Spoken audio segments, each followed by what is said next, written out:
altura neste largo não existia nenhum outro edifício do governo ou do município que pudéssemos alugar com melhores condições, mas portanto alugamos um edifício nos últimos 9 anos onde acima de tudo desenvolvemos esta atividade económica, que foi o alojamento e um café. Portanto o café no resto do chão é um café que tem também um estúdio de programação cultural e uma loja artística, e é o ponto de encontro entre tudo, entre a vizinhança, entre os artistas em residência, entre a comunidade, entre as pessoas, entre os turistas, entre toda a gente que habita e usa e passava a visitar esta zona da cidade. O alojamento que ocupou, portanto, o primeiro, segundo e terceiro piso, estava numa pequena percentagem, e isto tem a ver com o modelo de negócios que montamos, dedicado às residências artísticas, ou seja, artistas que estavam a trabalhar no nosso projeto e que ficavam aqui alojados gratuitamente, para, mais uma vez, que o seu trabalho fosse de devolução de algo à comunidade local, e isso fica lá no topo do edifício, e nos outros 2 pisos, que eram as Largo Suites e Hostel, tínhamos no fundo a âncora financeira do nosso projeto, quartos onde qualquer pessoa que passasse por Lisboa, ou seja, o turismo em geral, de um ponto de vista de comunicação, turismo cenático, ou seja, cada hóspede era um pouco quem apoiava o nosso projeto, mas também a grande parte do nosso alojamento dava-se através de protocolos com organizações culturais, com universidades, fundações, teatros, festivais e etc.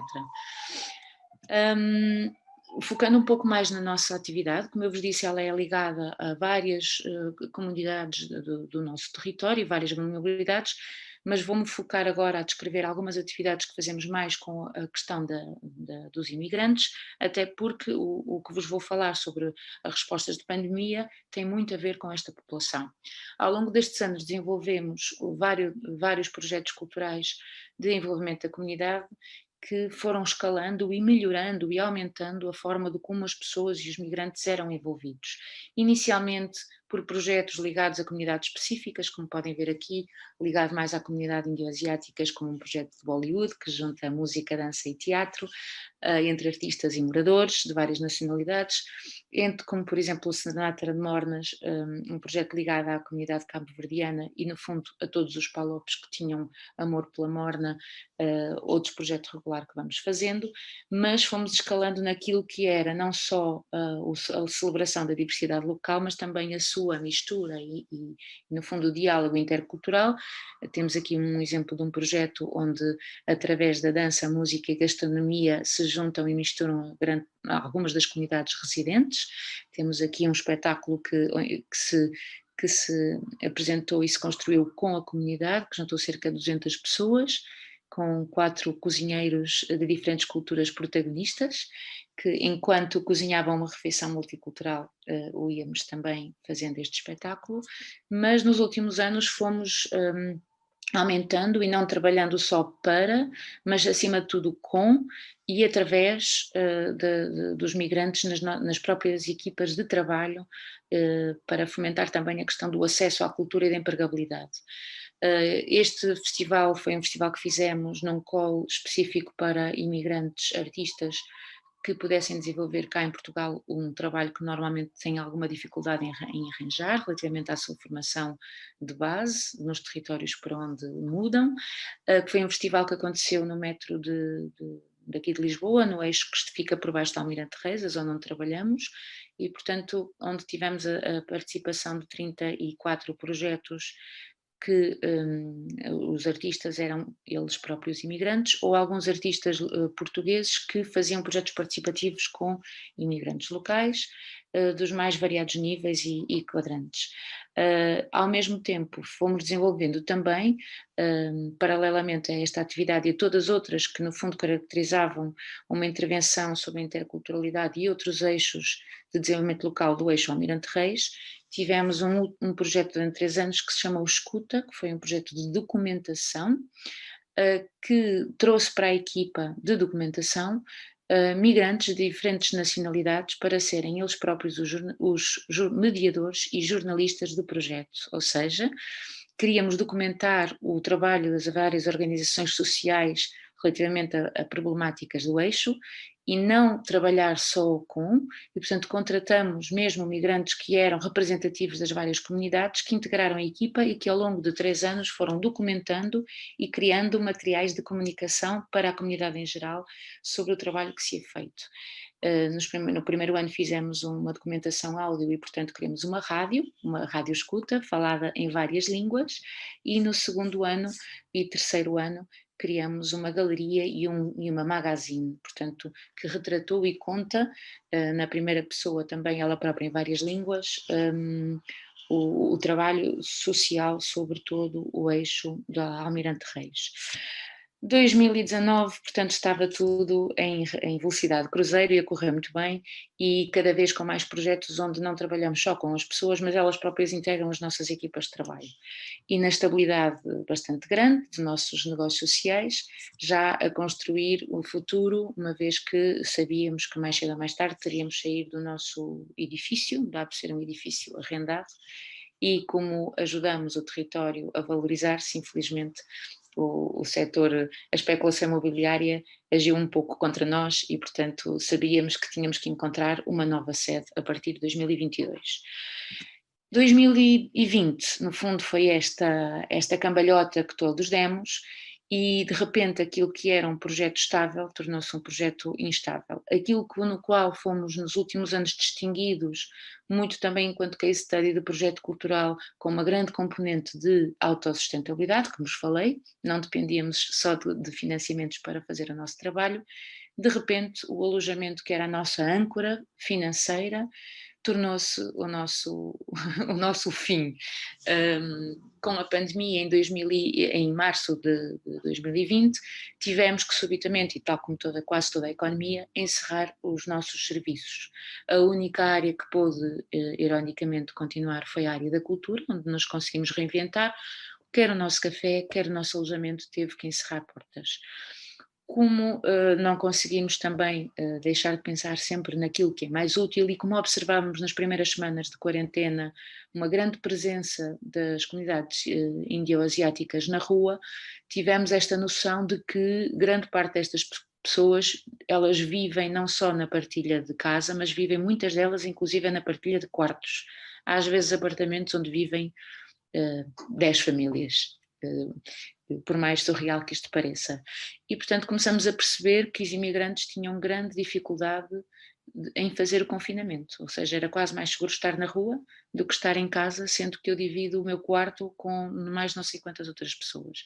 E começamos a ficar atentos a essa situação e comunicamos com o nosso parceiro âncora deste todo o trabalho dos últimos anos, que foi a Câmara Municipal e a Junta de Freguesia. Escrevemos ao Presidente e dizer-lhe que, uma vez que estávamos com os nossos quartos encerrados, colocaríamos ao serviço daquilo que fosse necessário perante as emergências do Covid-19, disponibilizaríamos os quartos para o que quer que fosse necessário. Já estavam a ser disponibilizados alguns quartos de hotéis para equipas médicas, essa foi no fundo, a primeira resposta das unidades de alojamento para apoiar a pandemia, mas nós começamos a dizer que estávamos a constatar que provavelmente haveriam migrantes que não tinham condições de confinamento nas suas habitações. E, portanto, cerca de 2 semanas depois de disponibilizarmos e de fazermos este e-mail a disponibilizarmos os nossos serviços, o Hospital Correio Cabral contacta o próprio município a sinalizar já este tipo de situações e, portanto, a dizer que de facto começavam a ter alguns migrantes que tinham alta, portanto não estavam em situação de internamento, mas que diziam não ter condições de não ter um quarto para poder estar isolados na sua quarentena.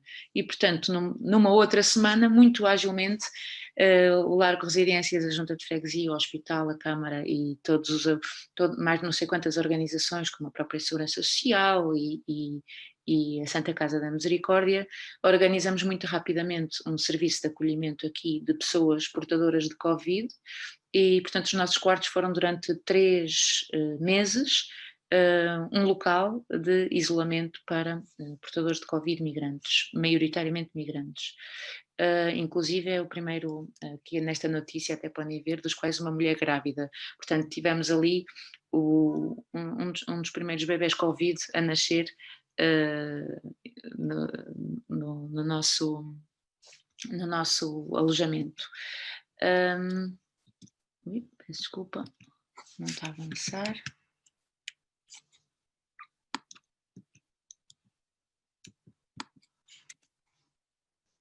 Desculpa, tenho só que... Deixou de avançar a apresentação.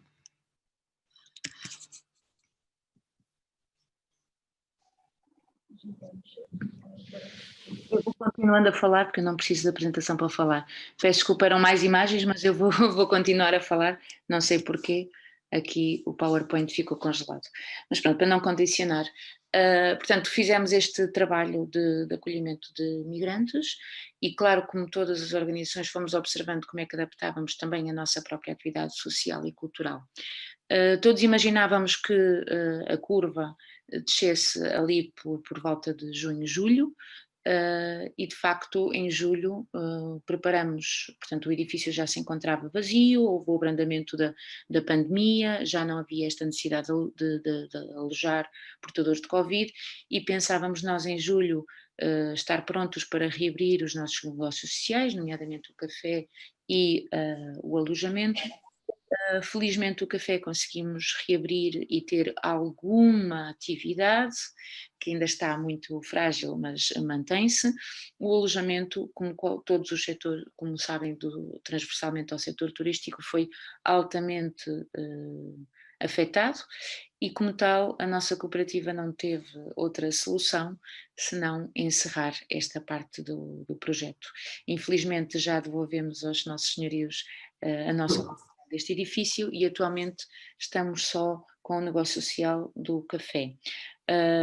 Isto torna-nos neste momento bastante vulneráveis, mas não deixamos de fazer a nossa atividade.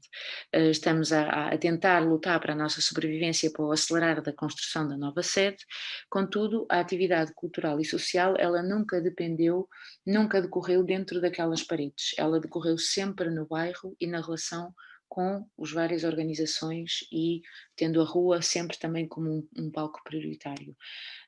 Neste momento e durante a pandemia, como vos disse, fomos olhando às várias necessidades e fizemos, por exemplo, um projeto cultural que tínhamos de programação no nosso café, adaptámo-lo e mantivemos a ação cultural, mas indo às janelas dos idosos com quem costumávamos trabalhar no bairro, que tiveram que deixar de ir aos centros de dia, vir para o bairro, ficaram confinados em casa, associando a programação cultural ao combate com o isolamento, mas continuamos a ver que a parte das migrações continuava a ser uma das grandes fragilidades. Em primeiro lugar, por causa da questão da língua, e juntamente com vários parceiros, nomeadamente a Fundação AGCA, fizemos e temos feito um trabalho de tradução imediata de todas as medidas que saem para as pessoas perceberem como é que organizam as suas vidas pessoais e os seus negócios. E houve outras notícias que eu vos queria mostrar aqui na apresentação, mas não vos consigo mostrar, que foi de repente, não sei se tiveram a oportunidade de ver, surgiram notícias de focos de contágio muito grandes em pensões no eixo do Almirante Reis por parte de refugiados, ou seja, foram denunciadas e constatadas no fundo que grande parte dos refugiados a viver em Lisboa viviam em situações de muita precariedade também, eles alojados em pensões onde dividiam também quartos quase para 10 ou mais pessoas e alguns deles inclusive com os seus filhos e famílias. E uma organização local chamada Fórum Refúgio, que é uma plataforma que reúne várias associações de refugiados que já estão cá há mais tempo em Portugal, não tinham mãos a medir naquilo que era a necessidade de mediação e apoio a estes refugiados, neste caso estes requerentes de asilo que estavam nestas pensões e que não faziam a mínima ideia do que é que se estava a passar com as suas vidas. E, portanto, esta plataforma de refugiados pediu o nosso apoio para desenhar um projeto de aumentar a capacidade de mediação para com os requerentes de asilo e de melhoria de condições também ao seu inclusão e confinamento, e neste momento estamos com o apoio do BIPZIP, que é um programa do município, a começar um novo projeto chamado Residências Refúgio, onde vamos contratar 4 refugiados para um programa piloto depois o programa de recolocação, que eles têm 18 meses, mas que infelizmente muitos deles não encontram logo a sobrevivência imediata. E, portanto, vamos trabalhar e incluir na nossa equipa 4 refugiados para um programa de 9 meses de estágio de emprego e de residência, que vão reforçar o trabalho de mediação com os requerentes de asilo, quer através da mediação social, quer através de práticas específicas de inclusão social. E esperamos, com este projeto, criar aqui algumas aprendizagens para, no fundo, produzir algumas recomendações para as políticas públicas de integração, quer de migrantes, quer de refugiados e requerentes de asilo. E pronto, termino aqui esta apresentação que agora fez sem imagens no fim. Vou interromper aqui. Cláudio, o meu ecrã bloqueou mesmo. Consegues interromper a minha...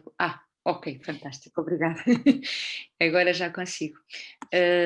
Não estava a conseguir mais tocar no ecrã enquanto vos falava, portanto, dizer-vos só que, portanto, esta não é a nossa única atividade, contudo foquei-me na questão do apoio aos migrantes, que tem sido, no fundo, uma das grandes, uma das comunidades mais também vulneráveis naquilo que é o combate à pandemia. Obrigada. Obrigada, Marta. Fiquem em casa e com o vosso projeto e espero ver-te em breve ao vivo.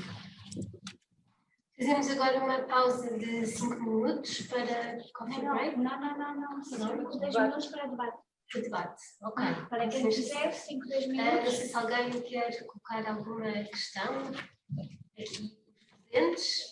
Primeiro de tudo. E online também, podem intervir. Aqui dos presentes. Alguém?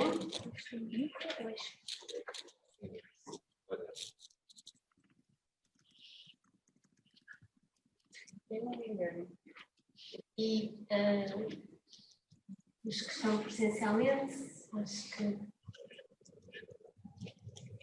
ninguém tem dúvidas. No chat Também nada. Ok, então fazemos uma pausa. Sim. Obrigada, então sendo assim vamos encerrar o primeiro momento da manhã, fazemos uma breve pausa de 15 minutos, as pessoas que nos acompanham presencialmente têm a saída do anfiteatro lá fora, duas mesinhas com um coffee break adaptado aos novos tempos, portanto individualmente embalado e que podem pegar. E fazemos um pequeno descanso, retomaremos os trabalhos da segunda parte às 11h45 aqui no mesmo espaço e, portanto, contando também com as pessoas que nos acompanham online. Muito obrigada e até já.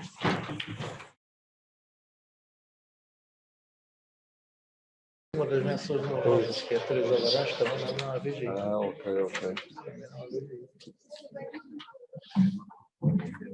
Já para.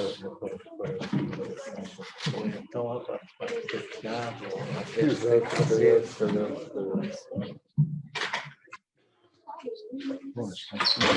já podemos, já estamos todos.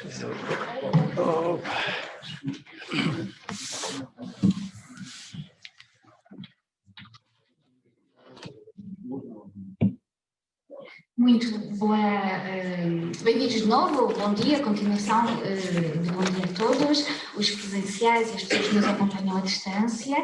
Vamos dar continuação aos nossos trabalhos e, portanto, a segunda parte da nossa manhã do 6º Seminário do Estado de Educação Social. E esta segunda parte é uma segunda parte muito especial e, portanto, é uma sessão de entrega do Prémio Cónigo António Delgado. Temos neste momento na mesa, a quem eu dou particularmente as boas-vindas, todos os representantes da Universidade e da Cáritas Portuguesa que fizeram uma feliz parceria e que, portanto, farão a abertura deste segundo momento dos trabalhos e, portanto, nesse sentido, eu passaria a palavra imediatamente ao Sr. Vice-Reitor da Universidade do Algarve, professor Dr. Saúl de Jesus, para que abra a mesa e inicie este segundo momento dos trabalhos. Muito obrigada. Ok, muito obrigado. Por acaso tínhamos acabado de combinar que iríamos seguir a ordem do programa, mas tudo bem. Posso ser o primeiro e agradeço a oportunidade de falar desde já. Portanto, bom dia a todos, quer aqueles que estão aqui presencialmente, quer aqueles que nos seguem de forma remota. Cumprimentava em primeiro lugar também aqui os participantes que estão, portanto, na mesa comigo, o Dom Manuel Quintas, Bispo do Diocese do Algarve, o Eugênio Fonseca, Presidente da Cáritas Portuguesa, o Carlos Oliveira, Presidente da Cáritas Diocesana do Algarve, e o António Lacerda, diretor aqui da escola da ESEC. Portanto, queria agradecer o convite para estar presente nesta sessão, felicitar a Comissão Organizadora pela organização desta iniciativa, em particular a Rossana, que coordena, portanto, esta organização. É realmente uma iniciativa feliz e já com alguma sustentabilidade. Portanto, já vamos no 6º seminário de mestrado em Educação Social, portanto, parabéns pela iniciativa. Mas a minha primeira palavra era para esta parceria com a Cáritas Portuguesa e a Cáritas Diocesana do Algarve. Aliás, eu tive esta manhã, precisamente a preparar as palavras que poderia dizer quando estivesse aqui neste momento, e fui ao site da Cáritas e aparece com destaque que a missão da Cáritas em Portugal e no mundo é combater todas as formas de pobreza e encontrar para cada pessoa que pede ajuda, caminhos de futuro ou novas oportunidades para recomeçar. E esta é efetivamente uma missão com a qual a Universidade do Algarve se identifica, em particular nos tempos de pandemia que atravessamos. Uma das vantagens desta pandemia, se é que se pode dizer que há vantagens, mas há sempre, temos que tentar ver sempre e aprender sempre com qualquer situação que ocorra na nossa vida, e um dos aspectos que se destaca é realmente esta disponibilidade e esta oportunidade para trazer ao de cima aquilo que em cada um de nós existe de melhor. Portanto, ao fim e ao cabo, somos todas pessoas e as diferenças em situações de crise acabam por se esbater, porque somos todos iguais, somos todas pessoas, e realmente estes princípios são princípios que estão subjacentes, portanto, a esta missão que a Cáritas tem desenvolvido, e também aquilo que são os pressupostos da Universidade do Algarve, que procura desenvolver várias iniciativas neste âmbito. Aliás, está a decorrer, foi lançada mais uma iniciativa, que é a campanha O Algo Estamos Juntos, procura apoiar a comunidade académica em situações de confinamento ou isolamento social obrigatório devido à Covid-19. Portanto, há aqui uma parceria entre os serviços de ação social, o grupo de voluntariado da Universidade do Algarve, a própria associação académica, e tentamos, para além do apoio psicossocial, fazer a entrega de bens de primeira necessidade, a entrega de materiais necessários para o acompanhamento das atividades ativas. Portanto, há realmente aqui uma preocupação de estar, digamos, a contribuir para que os estudantes, e temos estudantes quer nacionais, quer internacionais, que tenham passado por alguma dificuldade, e, portanto, todas estas iniciativas que procuram contribuir para ultrapassar estas situações são de louvar. Portanto, só podíamos acolher de braços abertos esta proposta de parceria lançada pela Cáritas. Curiosamente, eu também estive a fazer uma breve retrospectiva deste processo, e curiosamente nós tivemos a primeira reunião no meu gabinete em Gambelas, no dia 19 de novembro do ano passado. Portanto, faz amanhã um ano que este processo, de certa forma, começou. Portanto, tive logo na altura, portanto, convidei o Lacerda para estar presente, também o Carlos, e realmente assinamos um protocolo, está datado de 31 de janeiro, em que vem explicitar que as 3 instituições pretendem criar parcerias com vista a aprofundar o estudo das matérias sociais, estabelecendo para isso um acordo com o objetivo de atribuir um prémio e editar em livro a melhor tese de mestrado numa área de investigação predominantemente social. Ora bem, esta área tinha que ser, claramente, o mestrado em Educação Social, que tem vindo aqui a ter um contributo decisivo no que diz respeito a este domínio de investigação e de ensino e também de transferência de conhecimento. Tem vindo a ter um contributo decisivo na Universidade do Algarve. Destacaria no elenco das unidades curriculares, a unidade curricular Pobreza, Desigualdade e Exclusão Social, portanto vai claramente ao encontro deste objetivo que a Caritas abraça e que nós também abraçamos e, portanto, conseguimos aqui, através deste mestrado, encontrar a ponte para esta parceria e para a concretização desta iniciativa. Uma palavra também para o Prémio Conde António Delgado, pelo facto de ser este o nome. Dou este destaque porque, embora o padre António Delgado tenha nascido em Vila Real, ele foi padre em Olhão durante 46 anos e Olhão é a minha terra natal. E, portanto, a figura do padre Delgado foi algo que me acompanhou durante o meu desenvolvimento como criança, jovem e adulto, e teve realmente um contributo importantíssimo para além de fundar uma escola primária para crianças pobres, um asilo para idosos, um asilo para acolhimento de meninas em risco. Teve um contributo inestimável como protetor dos mais desfavorecidos. E, aliás, havia vários dizeres versos em Olhão, como, por exemplo, se estiveres em aflição, procura o prior de Olhão, ou quando os pobres não têm e os ricos não dão, todos batem à porta do prior de Olhão. Portanto, isto revela a importância que o padre António Delgado teve, portanto, em Olhão, no Algarve, e nesta luta para combater os mais desfavorecidos, portanto, ultrapassar estas situações de desigualdade e contribuir para a igualdade de oportunidades e que todos tivessem os mínimos para sobreviver e viver, sobretudo. E, portanto, este nome é um nome que interessa aqui salientar. Depois também aqui o facto deste prémio constituir um incentivo à excelência, e esse é também um aspecto que nós na Universidade do Algarve valorizamos. Temos desde há vários anos as bolsas de excelência, aliás, no próximo mês, em dezembro, serão atribuídas as próximas bolsas de excelência, portanto, aos estudantes que ingressam na Universidade do Algarve com classificações mais elevadas, portanto, através do apoio de várias instituições, várias empresas. Temos, ao longo de vários anos, vindo até a aumentar o número de bolsas atribuídas e queremos, digamos, alargar esta visão não só para aqueles que ingressam na Universidade do Algarve, mas cada vez mais também para aqueles que aqui estão e que revelam mérito, excelência, estudantes de mestrado, neste caso, mas também, eventualmente, estudantes de doutoramento. Portanto, na Universidade do Algarve valorizamos a excelência, o empenho, e este prémio insere-se nessa perspectiva. Nesse sentido, eu gostaria de felicitar a Adriana Sousa, a vencedora deste prémio, com o livro Movimentos Sociais Digitais em Portugal. Eu não sei onde é que está a Adriana, há pouco perguntei, ainda não tinha chegado. Portanto, parabéns, Adriana, e que este seja um momento não apenas de reconhecimento, mas também de incentivo para continuar a fazer cada vez mais e melhor, e que seja também um exemplo para os outros estudantes da Universidade do Algarve, não só do curso de Educação Social, mas todos os estudantes de uma forma geral. Ora bem, uma última palavra para os organizadores deste seminário e para os docentes do mestrado em Educação Social, em particular a sua diretora, Rosana Barros.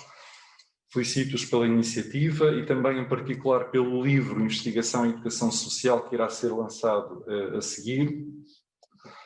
Portanto, eu penso que este livro também corresponde àquilo que nós tentamos cada vez mais incentivar na Universidade do Algarve, que é esta ligação entre docência e investigação. Portanto, há aqui o lançamento de um livro sobre investigação nesta área, neste domínio da educação social, mas que é articulado com aquilo que vocês fazem em termos de docência. Essa articulação tem muitas vantagens, desde logo a própria motivação dos estudantes, dos docentes, e, portanto, estas sinergias são claramente fundamentais. E, por outro lado, também tem trabalhado esta questão da ligação entre a investigação e a transferência de conhecimento para a comunidade. Portanto, eu penso que este mestrado tem vindo a cumprir estas três grandes missões de qualquer instituição de ensino superior, que é o ensino, a investigação e a transferência de conhecimento.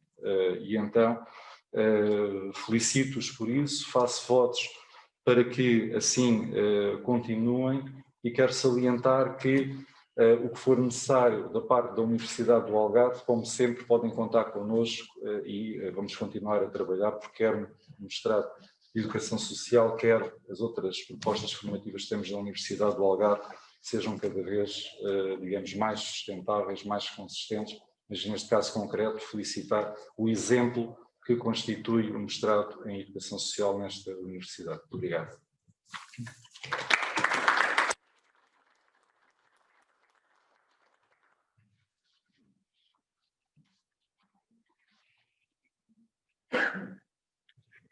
Como alteraste a ordem, estamos todos à espera. Sim, obrigado. Bom dia novamente. Começo por cumprimentar o Excelentíssimo Sr. Bispo da Diocese do Algarve, Dom Manuel Quintas, o Excelentíssimo Sr. Presidente da Caritas Diocesana do Algarve, Carlos Oliveira, o Excelentíssimo Sr. Presidente da Caritas Portuguesa, Jânio Fonseca, o Excelentíssimo Sr. Vice-Reitor da Universidade do Algarve, Sou Neves de Jesus. Como já foi referido, esta segunda parte desta sessão vai se centrar na cerimónia da entrega do prémio Cónigo António Delgado, que reflete o resultado da parceria desenvolvida entre a Caritas Portuguesa e a nossa instituição. Quero agradecer uma vez mais a vossa presença, quer aqui, quer os restantes online, que estão de uma forma não presencial, e reforçar uma vez mais, também aquilo que já foi referido, esta questão da importância da ligação e parcerias que a nossa universidade tem desenvolvido de uma forma exemplar com as instituições nacionais e até internacionais. A Caritas Portuguesa tem vindo a desenvolver um trabalho extraordinário a nível nacional e internacional nas áreas de ação social e por isso fez para nós todo sentido, na primeira reunião que tivemos, como já referi o Sr. Vice-Reitor, esta ligação ao curso de mestrado em Educação Social da ESEC, assim como a partilha do conhecimento e da investigação desenvolvida pelos nossos alunos e tão bem coordenada pelos nossos docentes. Esta parceria agora é traduzida no apoio também à publicação em livro do trabalho de investigação desenvolvido pela Adriana de Sousa, do mestrado em Educação Social, que tem o título de Movimentos Sociais Digitais em Portugal. Quero dar os parabéns ao autor, uma vez mais, bem como à respectiva orientadora da tese elaborada. Quero ainda dar os parabéns aos restantes trabalhos desenvolvidos pelos nossos alunos e que irão receber menções honrosas também. De facto, é para nós um grande orgulho ver os trabalhos dos nossos alunos publicados. Mas mais importante do que isso, saliento a pertinência desta sessão e de estarmos aqui presentes hoje, nestes tempos tão difíceis que nós constantemente falamos nos corredores e é um assunto que de facto presente na vida de todos e que demonstra muito esta resiliência, a nossa resiliência que temos tido nesta parte do ensino, da investigação, da transferência de conhecimento e desta ligação com as instituições, no sentido de não tentarmos parar, porque temos um trabalho a desenvolver e é isso que me move também a mim enquanto pessoa, enquanto profissional, e penso que é isso que nos deve mover a todos, que é este sentido de resiliência, de não pararmos e de continuarmos a desenvolver este tipo de projetos, porque a vida não acaba, ou seja, tem que continuar. Sei que vamos ter ainda, eu também já referi na última parte da sessão, a apresentação do segundo volume do livro do mestrado em Educação Social, uma vez mais uma publicação também bastante importante e que também reflete o trabalho de investigação dos nossos docentes e queria-vos dar os parabéns por isso. Quero agradecer ainda publicamente o trabalho desenvolvido por todos os colegas envolvidos na organização deste seminário e por último, e uma vez mais, à minha colega Rossana Barros, que de facto demonstrou ser incansável durante todo este processo e desenvolvimento e implementação de toda esta sexta edição deste seminário e por todo o trabalho que tem desenvolvido também no mestrado em Educação Social da nossa unidade orgânica, e acho que estamos de parabéns, mas também a colega por todo o trabalho que desenvolveu, os restantes colegas, mas de facto a que coordenou. Muito obrigado, Rossana, e continuação de uma boa sessão. Obrigado.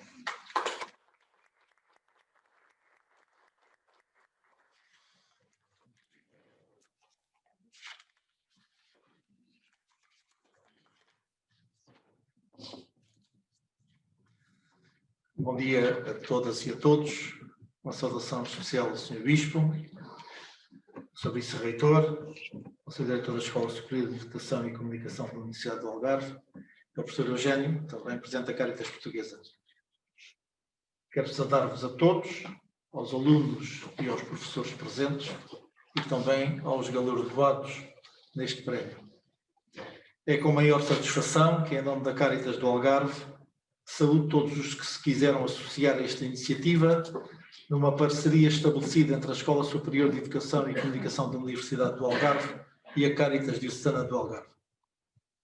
Gostaria de agradecer também aos responsáveis da Escola Superior de Educação, na pessoa do seu diretor, o professor Dr. António Lacerda, pelo êxito alcançado com a parceria já estabelecida.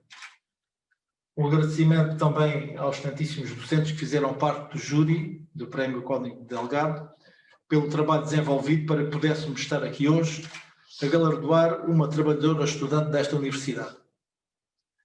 Permitam-me também um agradecimento particular, se bem sabendo que ele não está presente, ao professor Dr. Joaquim Duarte, que desde a primeira hora se mostrou totalmente disponível em colaborar com a Cáritas Diocesana do Algarve. Mais uma vez. E repito mais uma vez, porque a sua colaboração com a Cáritas do Algarve, enquanto professor desta universidade, vem da longa data, permitindo que nesta escola a Cáritas, através de conferências ou seminários, fizesse sentir muitas das realidades com que os alunos, um dia mais tarde, iriam enfrentar no mercado de trabalho. Destaco ainda o seu empenho na colaboração estabelecida com a Associação de Estudantes Africanos de Língua Oficial Portuguesa, permitindo dar-lhes apoio, quer alimentar, quer financeiro, de que necessitavam. Desta maneira simples e desinteressada, a Cáritas encontrava a forma de chegar junto dos estudantes, encorajando-os para o serviço, deixando-lhes sempre uma mensagem de estímulo para prosseguirem no seu labor, procurando atingir níveis cada vez mais elevados e de excelência. Nos encontros já referidos, falava-se, tal como hoje, nas respostas às famílias mais vulneráveis e necessitadas de meios. Falava-se no apoio às jovens grávidas e abandonadas pelos companheiros ou pela família, dando-lhes guarida na nossa casa da mãe, a resposta social criada com essa finalidade. Falava-se, tal como hoje, no apoio aos desempregados cujas famílias, por falta de rendimentos, passaram a viver em extremas dificuldades. Falava-se, tal como hoje, nos idosos abandonados, nas vítimas de violência, entre outros, apontando sempre caminhos, mesmo frágeis que fossem, mas que dessem resposta às necessidades apontadas. E hoje voltamos a referir as dificuldades sentidas, motivadas por esta pandemia que nos assola e que não nos quer largar. Mas mais que apontar as dificuldades, é bom que se apontem soluções, objetivos que nos são indicados pela Adriana Sousa, antiga aluna desta universidade, na investigação efetuada, colocando as redes sociais como um instrumento que dê expressão a diversas formas de ação. Neste âmbito, de soluções, a Cáritas tem em curso 3 campanhas: colega a colega, vizinho a vizinho e a linha da frente universitária. Sem querer desenvolver cada uma delas, por seria longo, apenas queria referir aqui, e de acordo com aquilo que o Sr. Vice-Reitor também referiu no âmbito social da Universidade, que esta campanha Linha da Frente Universitária se insere depois da nota pastoral do nosso Bispo, na linha da frente contra a indiferença. E pretendemos com isto apoiar e ajudar os estudantes universitários, sejam eles de onde forem, porque aqui a Universidade do Algarve não tem só alunos algarvios, nos apoios, quer alimentares, quer de rendas de casa, quer de propinas ou de outra despesa que efetivamente tenham que suportar mas que, atendendo às dificuldades vividas no momento, dado que, e aqui se forem algarvios, então sentem profundamente a crise, porque basta citar 70% das unidades hoteleiras vão fechar, já que muitas já fecharam, mas 70% é em média aquilo que se diz que vão fechar, e portanto sentirão aqui muitas dificuldades em ter o seu filho longe de casa e a ter que pagar a bolsa, ou ter que pagar a propina, ou ter que pagar a renda da casa, etc. Nesse âmbito, e através da capelania da universidade, já estão definidos um professor e uma aluna, servirão de elo de ligação para depois, em conjunto também com a ação social da universidade, para que se evitem duplicações de apoios, e isto é muito importante, porque se duplicarmos apoios, há alguém que vai ficar de fora. E, portanto, o que pretendemos é que a maioria daqueles que são os necessitados sejam apoiados. Não, muitas vezes, não na sua totalidade de ajudas, mas em parte delas, porque tendo um apoio extraordinário, chamemos-lhe assim, vai fazer com que os seus rendimentos possam ser canalizados para outra área. Mas retomemos o que nos trouxe aqui, nesta segunda parte do seminário. A entrega do Prémio Conde Delgado, com a finalidade de premiar e estimular ao nível individual o labor acrescido dos alunos, no sentido da consolidação do ensino superior de qualidade. Felicito os premiados por ver o seu empenho e esforço contemplados. Todos eles merecem o nosso agradecimento e estímulo, e que outros mais tarde possam seguir as suas pegadas, porque nos caminhos da vida tudo deve ser trilhado. Gostaria de terminar com um elogio muito particular à premiada Adriana Sousa, e nada melhor do que citar uma passagem da introdução do seu livro que passo a citar. No mundo em constante contradição e na emergência de fenómenos nunca experimentados, outros com derivas perigosas novamente no horizonte, alimentados pelo medo, pela alienação e pela ignorância, respondamos com conhecimento, vigilância ativa, consciência cívica, pela defesa dos valores com a liberdade, justiça, democracia e solidariedade. Fim de citação. Parabéns, Adriana.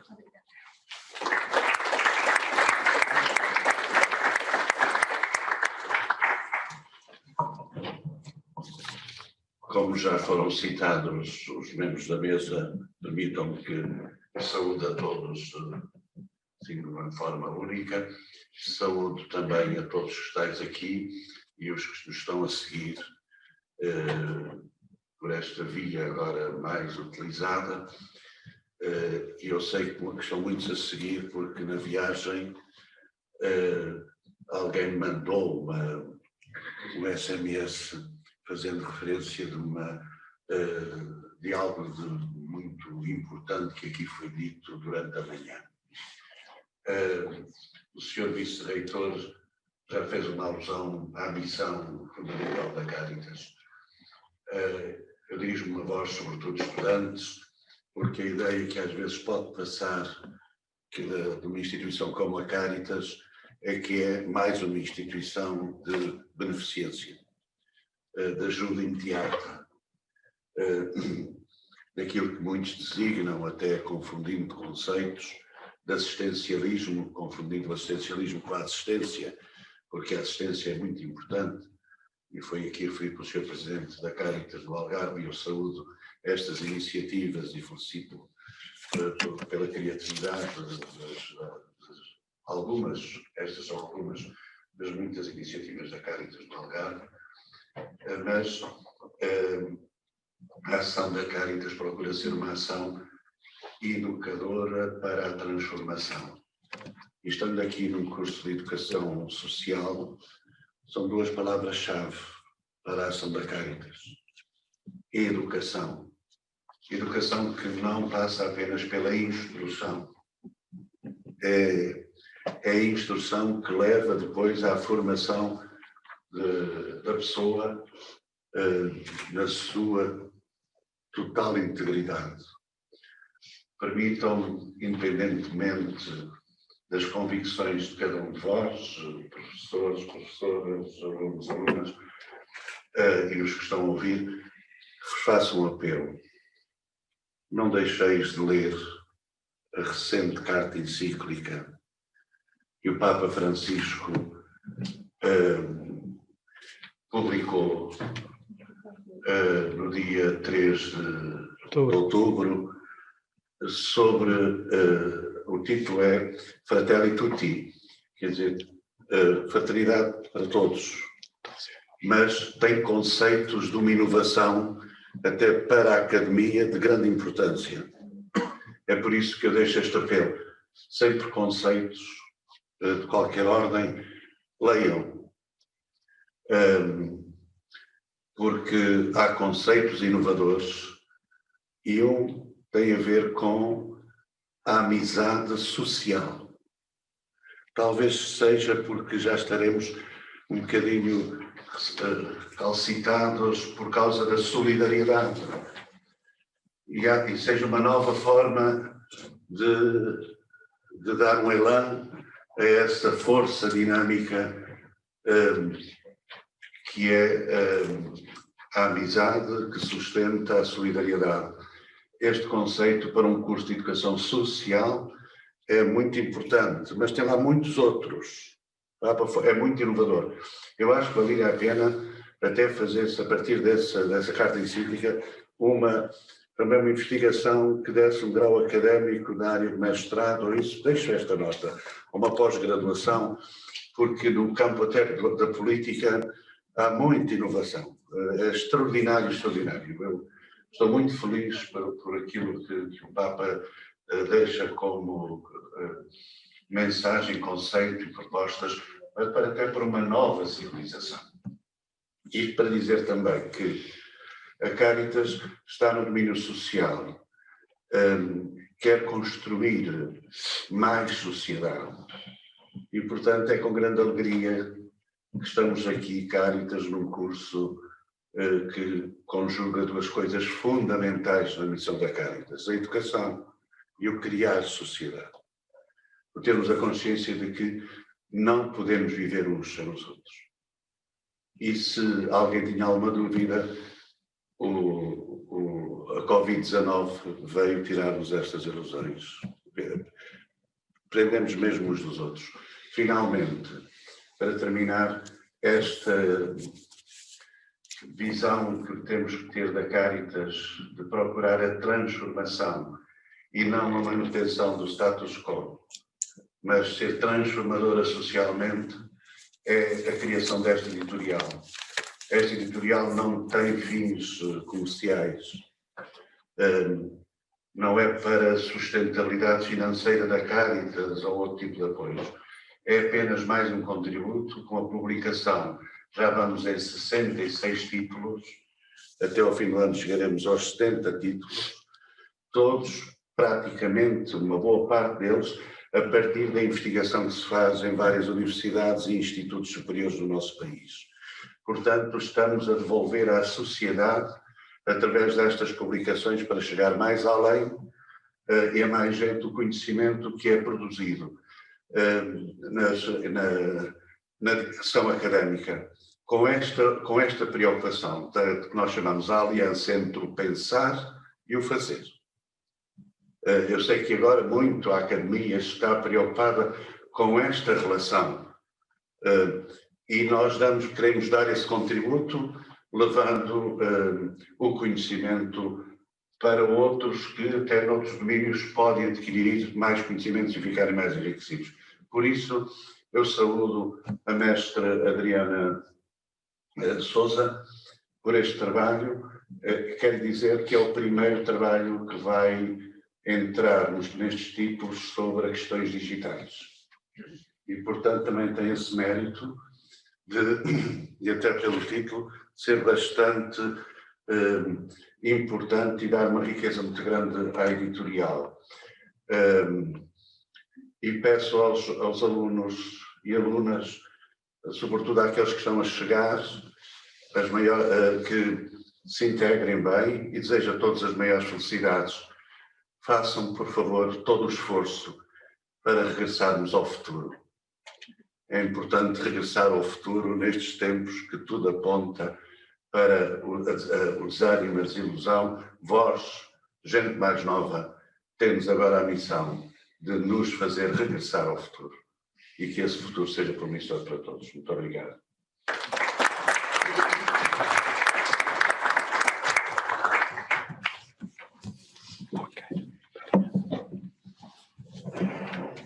Muito bom dia a todos.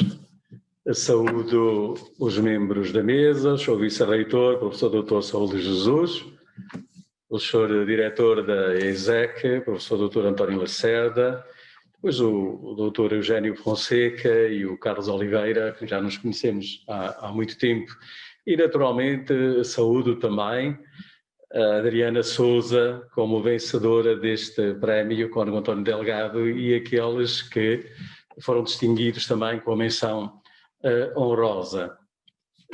Saúdo com igual cordialidade todos os presentes e aqueles que nos seguem através dos meios digitais. Congratulo-me vivamente com esta iniciativa que uniu a ESEC e a Cáritas Diocesana do Algarve, bem como a Cáritas Portuguesa, sobretudo, como escutamos, na edição, na publicação da obra premiada. Apraz-me nesta circunstância e como bispo desta diocese evocar a figura do Cónigo António Delgado. Já escutamos, até com testemunho pessoal de um olhanense, não é? Deste homem, de facto, que se distinguiu no seu tempo e continua a distinguir-se no nosso tempo pelo seu modo de ser, de estar e, sobretudo, de ajudar os mais necessitados. Criando instituições, naquela altura era tudo novo, era tudo uma inovação, como nós sabemos, não havia a assistência que há hoje. E pelo seu modo peculiar também, como ele referiu, criou esses ditos populares que traduzem, que exprimem a figura de homem que é, e naturalmente o acerto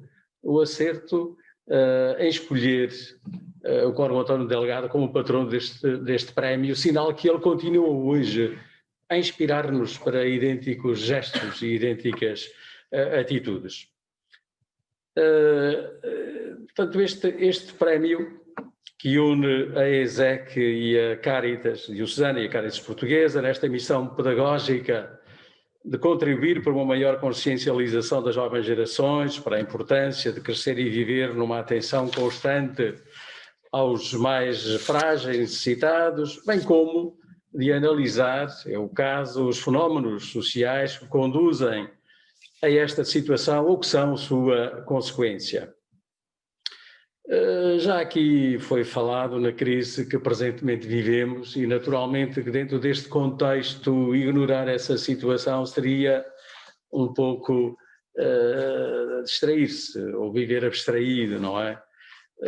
Pois, sem me alongar na análise desta crise e nas suas consequências aos mais diversos níveis, a crise provocada pela pandemia que nos atinge a todos, gostaria de afirmar que para ultrapassar, como já foi aqui referido, somos todos necessários, somos todos imprescindíveis.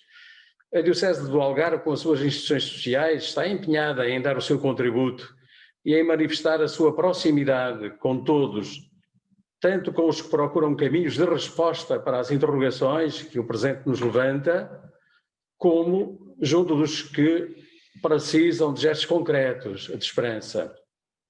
Na compreensão humana e cristã da vida, a generosidade e a coragem com que se superam as dificuldades são sempre fermento de uma sociedade nova. E é isso que nós esperamos desta crise, que surja de facto uma sociedade nova. Mas nada se conseguirá de consistente e duradouro sem a consciencialização do que está realmente em causa e do que necessariamente terá de evoluir ou mesmo mudar na sociedade em geral e nas opções concretas de cada um. Esta crise, sendo fundamentalmente sanitária, com consequências diretas na pessoa e em todos os sectores da vida humana, questiona-nos profundamente no nosso modo de ser, de estar, de viver e de conviver. Podemos ultrapassar esta crise, mas depressa cairemos noutra, se não evoluirmos para convicções e comportamentos diferentes. Tal evolução ou mudança liga-se à consciência e à responsabilidade enquanto cidadãos que somos, com os valores que reconhecemos e os comportamentos em que os concretizamos. É nesse sentido que, além de tudo o que as instituições católicas vão fazendo por si ou em colaboração com outras, públicas ou privadas, como é o caso aqui a nível universitário, sentimos o dever de partilhar convicções e propósitos que todos os cidadãos devem aos seus concidadãos, no corpo vivo que é a nação, que somos todos nós. É neste sentido que me permito referir apenas os princípios da doutrina social da Igreja, fruto de muitas reflexões e posicionamentos sobre vários campos da sociedade e da economia, realizados desde há mais de um século, coincidindo em boa parte com o que a racionalidade humana, em geral, tem concluído e consignado sobre estes tópicos nas mais solenes declarações internacionais. Trata-se do princípio da dignidade da pessoa humana, do princípio do bem comum, do princípio da subsidiariedade, não tem nada a ver com subsídios, naturalmente, mas aquele que suscita e apoia a contribuição específica de cada campo social, e do princípio da solidariedade, expressão da fraternidade que nunca procura o bem particular sem ter em conta o bem de todos. A dignidade e dignificação prática de cada pessoa humana é o princípio e também o fim de uma sociedade propriamente dita sociedade, isto é, comunhão de destino e de companhia entre todos, que só em conjunto se podem realizar, sem dispensar ou ultrapassar ninguém e com particular atenção aos mais fracos e vulneráveis. É em função deles, como de todos, e da sua irredutível dignidade que a sociedade se constrói e aperfeiçoa, assim mesmo se qualificando. E concluo, já aqui foi aberto o caminho a esta encíclica do Papa Francisco, Fratelli Tutti, todos os irmãos, recentemente publicada, num subtítulo, como já foi referido, sobre a fraternidade e a amizade social. Concluo com a sua citação logo a abrir esta encíclica, depois de falar do Covid, né, e das suas implicações. Tem este texto que de facto nos lança no futuro, este regresso ao futuro que falava, esse chama-se sonho, não é? Ele refere isso, e é muito bom, sobretudo para as novas gerações. Desejo ardentemente que neste tempo que nos cabe viver, reconhecendo a dignidade de cada pessoa humana, possamos fazer renascer entre todos um anseio mundial de fraternidade. Entre todos, aqui está um ótimo segredo para sonhar e tornar a nossa vida uma bela aventura. Ninguém pode enfrentar a vida isoladamente. Precisamos de uma comunidade que nos apoie, que nos auxilie e dentro da qual nos ajudemos mutuamente a olhar em frente. Como é importante sonhar juntos. Sozinho corres o risco de ter miragens, vendo aquilo que não existe. É juntos que se constroem os sonhos. Sonhemos como a única humanidade, como caminhantes da mesma carne humana, como filhos desta mesma terra que nos alberga a todos, cada qual com a riqueza da sua fé ou das suas convicções, cada qual com a própria voz, mas todos irmãos. Tutti fratelli, fratelli tutti, é este o título. Muito obrigado também.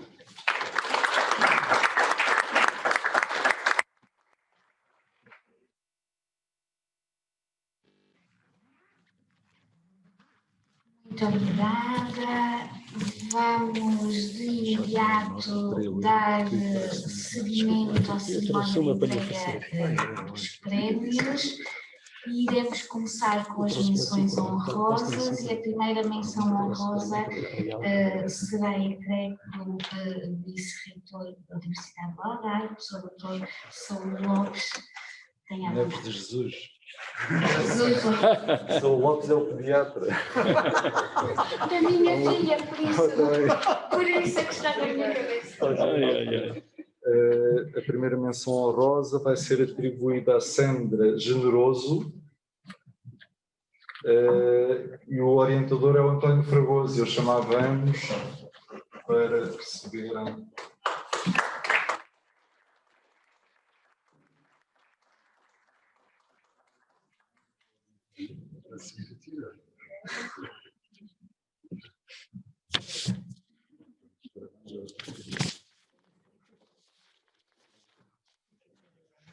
Senhor vice-reitor, muito obrigado.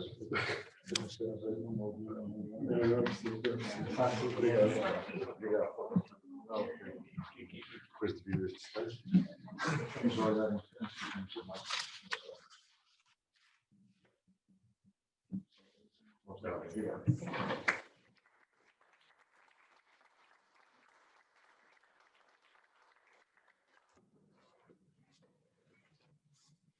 A segunda menção honrosa será então entregue pelo Presidente da Cáritas.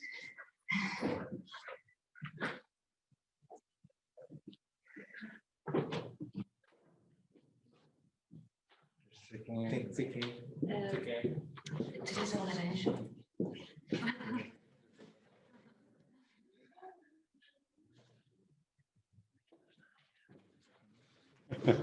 Depois não está, se está primeiro.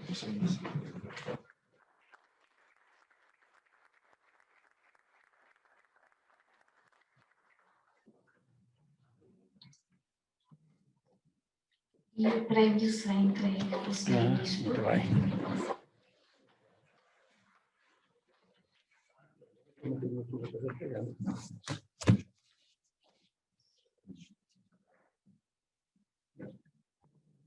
Muitos parabéns, Viana. Além do prémio, trago também Fratelli Tutti para te oferecer, está bem? Muito obrigado, está bem? Obrigado.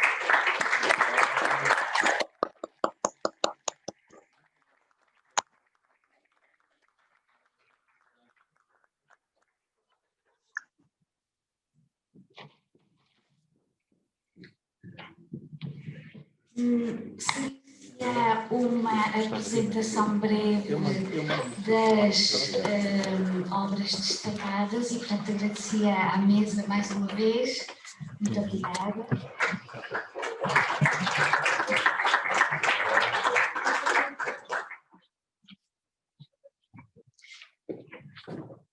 Iria convidar a mestre em Educação Social que recebeu a primeira menção honrosa, a Sandra Generoso, para em 5 minutos nos contextualizar em que consistiu o seu trabalho.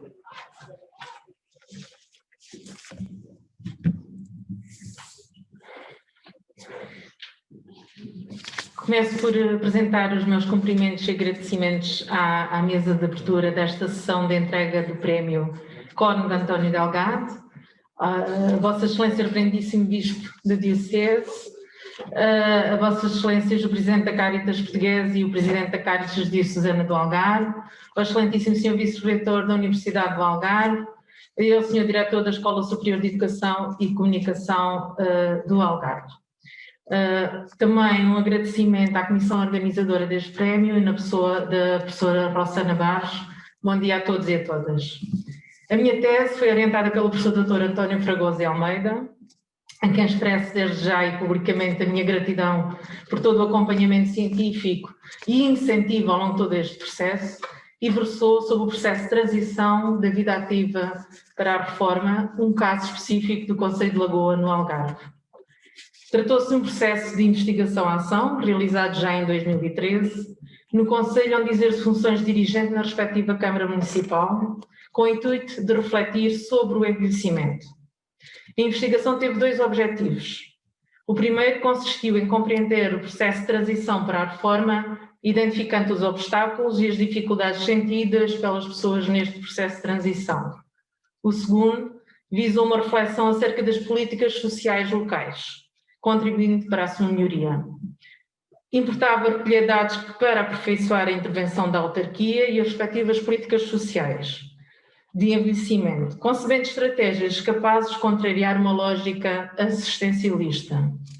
Adotou-se uma visão holística em relação ao conceito de envelhecimento, que abarcou o curso da vida das pessoas, reconhecendo o seu papel, quer em relação à sua própria trajetória de vida, quer em relação às dinâmicas coletivas que se geram nos contextos social, cultural e histórico. Sendo Portugal um dos países mais envelhecidos da Europa e do mundo, procurou-se estruturar o respectivo enquadramento teórico no desafio que constitui o envelhecimento demográfico associado ao envelhecimento bem-sucedido. Verificando-se que o trabalho é um valor fundamental sobre o qual se constrói a própria identidade, evidenciou-se que o processo de transição para a reforma implica mudanças na esfera pessoal e social das pessoas mais velhas.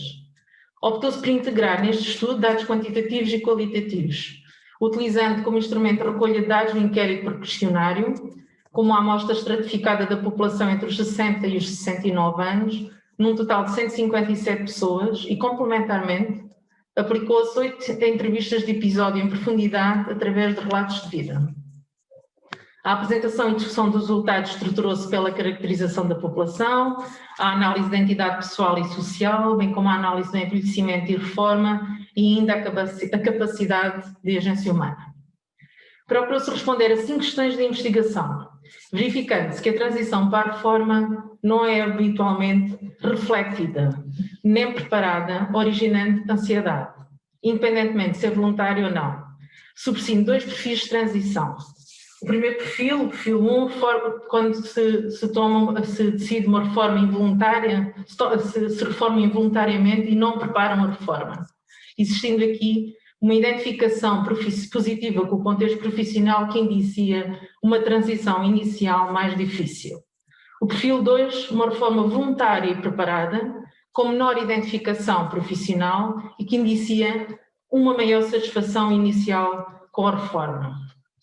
Percebeu-se, por um lado, uma longa trajetória profissional, 49 anos, o que gera maior dificuldade de adaptação inicial à reforma face à perca da identidade profissional. Verificou-se, por outro lado, que as atividades que as pessoas desenvolvem nas redes de suporte social facilitam uma identificação positiva e a redefinição de papéis. No entanto, as condições económicas e as circunstâncias políticas de austeridade que se vivia naquele período e dificuldades de manutenção do estado de previdência limitam, de facto, as escolhas das pessoas, o que dificulta um envelhecimento bem-sucedido. Verificou-se, por fim, que os entrevistados refletem sobre os constrangimentos, utilizam a sua experiência passada através de uma aprendizagem biográfica, o que os capacita para projetar o futuro, facilitando o processo de transição.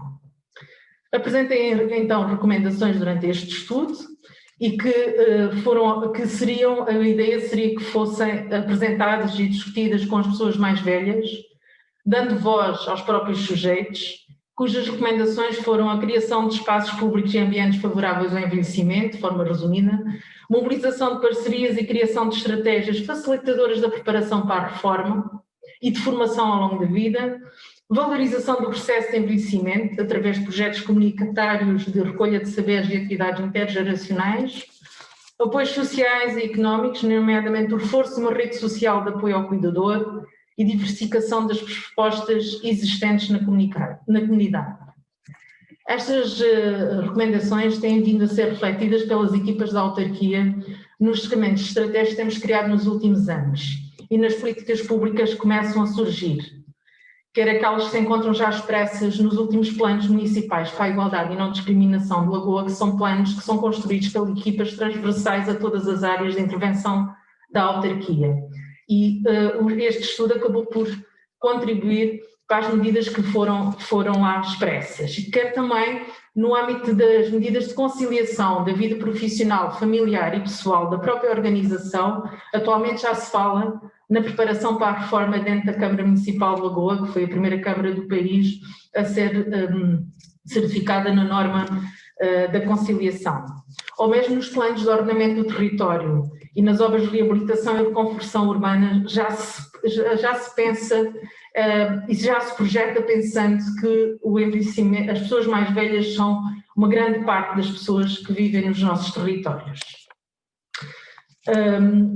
Percebe-se que no contexto atual seria interessante e importante voltar a um novo ciclo de investigação sobre esta temática para percebermos os impactos que a pandemia vai ter no processo de envelhecimento no Concelho de Lagoa e mesmo no país e em todo o mundo, porque retornaram-se os mais velhos ao isolamento social e tornou-se esse isolamento que está a ser cada vez mais sentido. De qualquer forma, penso que ainda existe um longo caminho a percorrer na valorização do papel das pessoas mais velhas na vida pública e comunitária.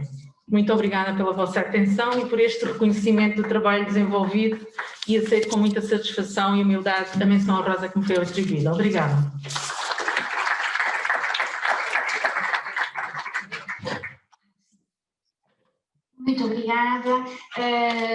convidaria a mestra em Educação Social, Teresa Laranjo, para nos contextualizar o trabalho merecedor da segunda menção honrosa deste prémio. Em primeiro lugar, bom dia a todos, não vou enumerar quem constitui as mesas. Obrigada à Caritas e à Universidade do Algarve pela distinção ou pelo reconhecimento do trabalho realizado e parabéns às colegas que também foram distinguidas, principalmente a Adriana, a vencedora do prémio.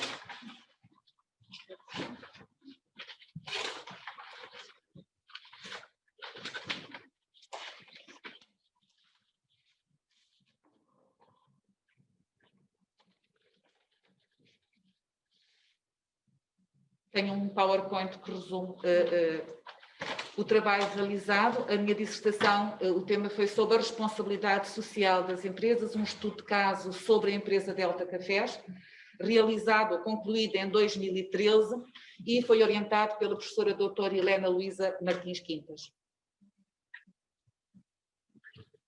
Em primeiro lugar, dizer-vos o que é que entendemos por responsabilidade social naquela data e atualmente, quando revejo a dissertação e revejo o trabalho realizado, continuo a identificar com a definição que o Instituto Ethos divulgou. A responsabilidade social é a forma de gestão que se define pelo compromisso público de implementação de processos produtivos, comerciais e gerenciais baseados em relações éticas, transparentes e solidárias da empresa com todos os públicos afetados pelas suas atividades e pelo estabelecimento de metas empresariais compatíveis com a sustentabilidade da sociedade, preservando recursos ambientais e culturais para gerações futuras e ainda respeitando a diversidade e promovendo a igualdade e o desenvolvimento social. O estudo de caso foi realizado, como disse, na Delta Cafés. A Delta Cafés é uma pequena empresa fundada era uma pequena empresa fundada em 1961, numa pequena vila alentejana, Campo Maior, no distrito de Porto Alegre. É a empresa holding do Grupo Naveiro, para a área dos cafés, grupo que integrava à data 26 empresas presentes em 7 ramos de atividade. Liderava o mercado de cafés em Portugal, eu penso que ainda lidera, mas não consegui confirmar, em Portugal, Angola, Moçambique e Cabo Verde, desenvolve operações comerciais em 50 países nos 5 continentes, trabalha com mais de 60 origens de café provenientes dos 4 cantos do mundo. Se virmos o mapa, a Delta trabalha com produtores ou com circuitos de comercialização em todos estes países. Portanto, a atitude, a forma como trabalha e como envolve todos os setores e tem a responsabilidade subjacente, como veem, está em todo o mundo. Os objetivos do estudo, o objetivo geral era conhecer as políticas e as práticas da empresa no âmbito da responsabilidade social e como objetivos específicos foram identificar práticas de responsabilidade social desenvolvidas pela empresa ao longo da sua trajetória, portanto desde 1961 até à data de realização do estudo, captar a visão da empresa sobre as responsabilidades das empresas face à sociedade, conhecer a visão da empresa sobre o papel que outros atores sociais desempenham na promoção da responsabilidade social empresarial, descrever práticas de responsabilidade social internas e externas, perceber se a prática de ações de responsabilidade social é entendida como uma ação sistemática, coordenada e integrada à estratégia geral da empresa e ainda analisar as representações da empresa sobre os impactos das práticas de responsabilidade social nas comunidades onde opera, quer em Portugal, quer em todos aqueles países que ainda agora localizamos no mapa do mundo. Naturalmente que se fez um enquadramento teórico que contextualizou, fez um pouco o estudo do estado da arte sobre o que era a responsabilidade social empresarial, nomeadamente que relação é que existe entre a empresa e a sociedade, a evidente emergência da responsabilidade social num contexto de globalização e que eu penso que agora é num contexto de globalização e num contexto de pandemia mundial, fazer uma análise da perspectiva histórica da responsabilidade social das empresas ao longo dos anos, identificar as principais organizações, quer nacionais, quer internacionais, que trabalham na área da responsabilidade social, conhecer os modelos de responsabilidade social, fazer a cartografia das teorias e a abordagem da responsabilidade social. Fez também uma abordagem às dimensões da responsabilidade social nas empresas, aos estádios de atuação das empresas e ainda um estudo bastante profundo sobre todos os instrumentos de responsabilidade social das empresas que já existem e que são utilizados no mundo. Como metodologia de estudo, como disse, tratou-se de um estudo de caso, feito através de uma abordagem qualitativa e as principais técnicas e instrumentos de recolha de dados foram a observação, as entrevistas, o diário e a pesquisa documental.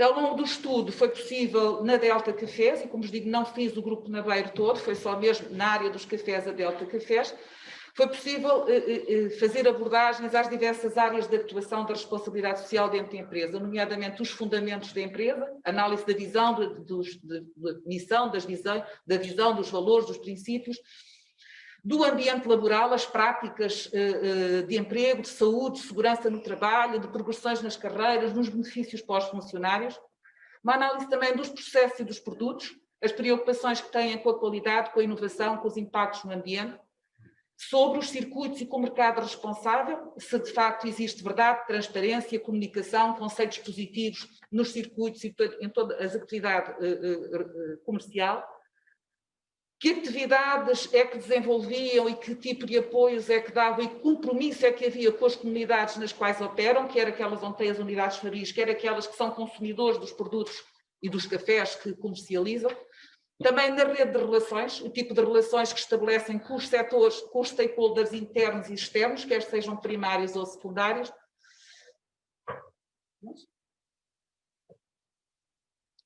Como principais conclusões de outras que constam no estudo, mas neste contexto em que estamos neste momento e para este momento, selecionei as que considero mais relevantes. A realização do estudo permitiu-nos compreender que a responsabilidade social não é apenas mais uma atividade nas e das empresas, no ambiente interno ou externo. Não é nada que se faça pontualmente, tem que ser um contínuo no cotidiano de todas as áreas da atividade da empresa. Que a responsabilidade social é um posicionamento de compromisso que está profundamente vincado à atitude e ao comportamento e constrói-se através de parcerias produtivas, de redes de relacionamentos e de sinergias. Edificada nos grandes acordos internacionais para as práticas empresariais cotidianas, a responsabilidade social permite que se ganhe o colorido local e que as referências conversem com as condições específicas de cada empresa e com as necessidades dos seus stakeholders mais próximos ou distantes. Concluímos também que a responsabilidade social é uma ferramenta de atuação global que envolve todas as relações e áreas da empresa e os grupos a elas ligados. Permitiu-nos ainda concluir que as empresas, enquanto organizações que pela sua natureza estão naturalmente focadas no desenvolvimento de produtos e serviços, respondendo às necessidades do consumo local ou global, e que acompanhando as exigências do mercado gerem lucro, podem ser simultaneamente organizações que promovem o desenvolvimento local, a solidariedade humana e a causa social. E porque, naturalmente, que receber uma menção honrosa pela realização de um trabalho, que foi um trabalho, não foi solitário, mas não foi sozinho, envolveu muitas pessoas, muito apoio, quer científico, quer afetivo, quer de entusiasmo. Eu acho que a maior gratificação que nós temos quando realizamos um trabalho suave, como é elaborar uma dissertação de mestrado, é perceber ou tentar perceber o que este tempo que eu dediquei, este espaço de vida que eu dediquei a este trabalho, que contributos é que pode dar para a sociedade? Que contributo é que eu estou a dar para a sociedade? Não é um documento que fica na biblioteca ou que fica disponível online para alguém ler, é que impacto ou como é que eu contribuí para mudar o mundo. Serão pequenos contributos, mas penso que o estudo contribuiu para uma melhor compreensão da responsabilidade social empresarial, e que terá também contribuído para despertar o interesse de diversos segmentos da sociedade para a temática, nomeadamente as empresas e os empresários, no incentivo a definirem políticas e adotarem práticas que contribuam para os elementos da responsabilidade social. Espero que também tenha contribuído ou que venha contribuindo para entidades e organizações que desenvolvem atividade e promovem projetos e programas na área da responsabilidade social, na percepção da relevância de sistematizarem partilharem e divulgarem as suas práticas. Para as instituições educativas, nomeadamente as universidades e outras instituições de ensino superior, na inclusão da temática de forma transversal, na abordagem dos currículos, mas também na inclusão da responsabilidade social na própria vivência da organização, neste caso, da própria escola ou universidade. Estudantes e investigadores no aprofundamento do presente estudo e no desenvolvimento de outros que venham complementar e precisamente atualizar. E também espero que, de uma forma humilde, que possa contribuir para quem lê o trabalho que desenvolvemos, a sociedade em geral, na conscientização da responsabilidade que lhe cabe enquanto consumidora e cidadã. Termino partilhando, o Comendador do Rui Naveiro, como sabem, dos Cafés Delta, foi a fonte primária do estudo que realizei.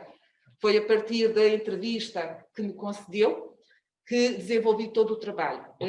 Foi o homem que me motivou e me acompanhou ao longo deste processo, embora muito distante, com um entusiasmo enorme, um homem de 80 anos, que acredita profundamente na responsabilidade social e que partilha este pensamento que eu acho profundo e é tão atual. Acreditamos ser possível olhar para o futuro de uma forma otimista, sabendo que mais tarde ou mais cedo vamos todos sentir a necessidade de refletir sobre a herança que queremos deixar às gerações futuras.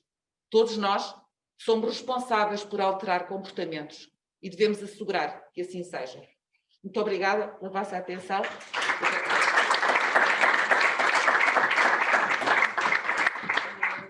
Muito obrigada e convidaria de seguida a nossa mestra em Educação Social, Adriana Sousa, para em 15 minutos nos contextualizar o trabalho que mereceu o destaque e o prémio atribuído hoje.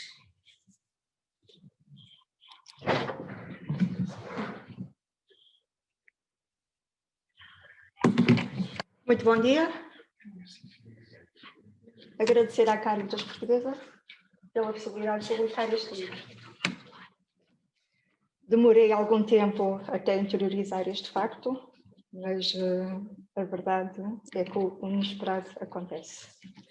Quero agradecer aos meus professores, quero dar aqui uma palavra de grande estima e apreço à professora Rossana, ao meu orientador, professor Fragoso.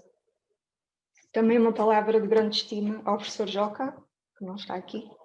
Um beijinho para ele. Quero então parabenizar as minhas colegas Teresa e Sandra pela menção honrosa dos vossos trabalhos. Da mesma forma que iniciei a minha dissertação, também aqui inicio esta breve apresentação com um autor que gosto muito, Eduardo Galeano. Contava ele num episódio que numa palestra, um aluno questionou o seu amigo, que estava na mesa, para que servia a utopia. Galeano pensou para ele, que pergunta difícil. O que é que o seu amigo iria responder? E então ele responde brilhantemente. Vejam que a utopia está no horizonte. E sei muito bem que nunca o alcançarei. Pois se caminho 10 passos, a utopia se distancia 10 passos. E se caminho 20 passos, a utopia se coloca 20 passos mais além. Ou seja, eu sei que jamais vou alcançá-la. Para que serve então a utopia? Para isso, para caminhar.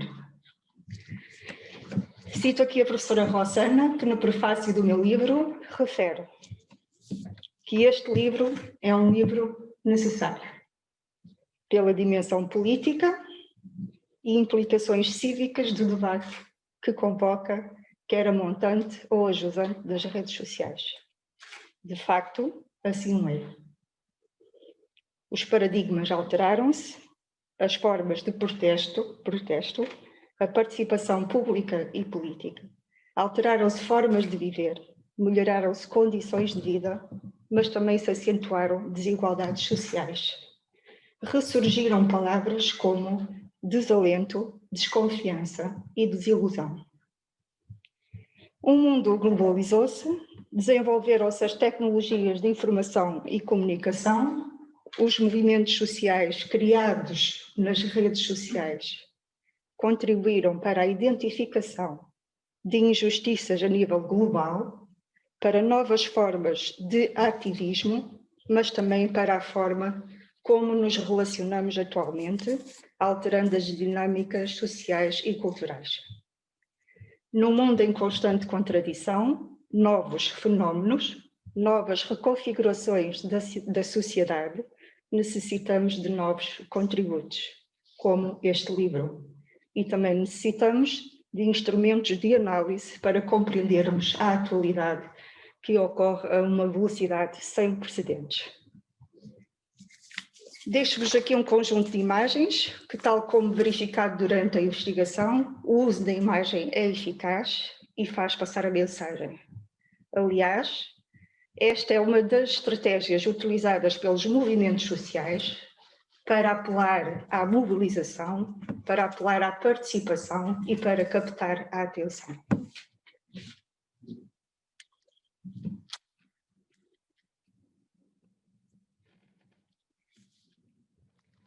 Nas primeiras reuniões, motins, inicialmente as lutas eram muito direcionadas para a queda do poder ilimitado, absoluto e autoritário dos governantes.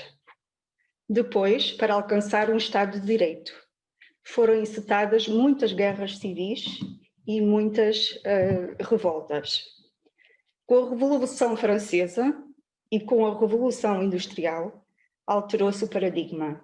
Ocorreram manifestações em massa, ocupação de fábricas, greves gerais, organizou-se o sindicalismo, tudo com recurso à violência. Mais tarde surgem movimentos mais ordeiros, mais politizados, mais críticos em relação à atuação do Estado. Muitos movimentos são criados nas universidades. Novos movimentos são criados pela defesa dos direitos civis, direitos humanos, pela defesa da paz, da liberdade, do progresso e do ambiente.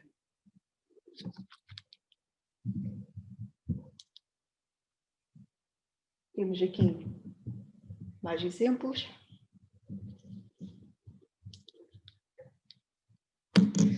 Surge a globalização, a força do capitalismo, a internet, as redes sociais.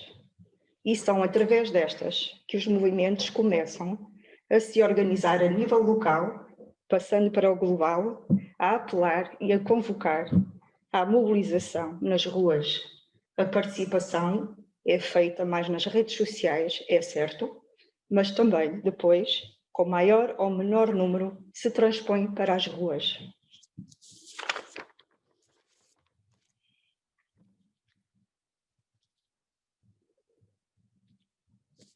É verdade também que atualmente as redes sociais se transformaram em locais de causas duvidosas.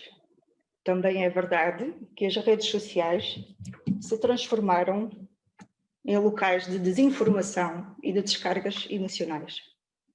Mas também é verdade que as redes sociais são um instrumento poderoso, descentralizador e democrático, permitindo a difusão imediata das reivindicações e objetivos por parte dos movimentos sociais.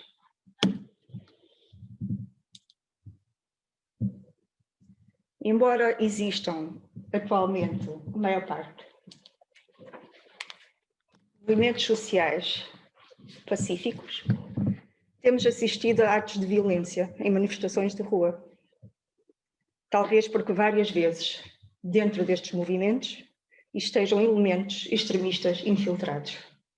Também nas redes sociais existe linchamento digital e represálias.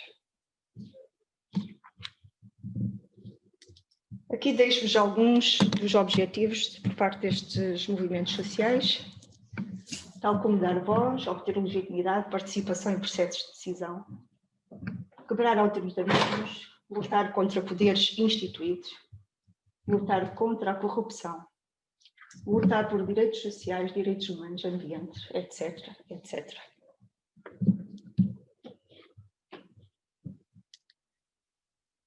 Para mais cidadania, são necessários instrumentos.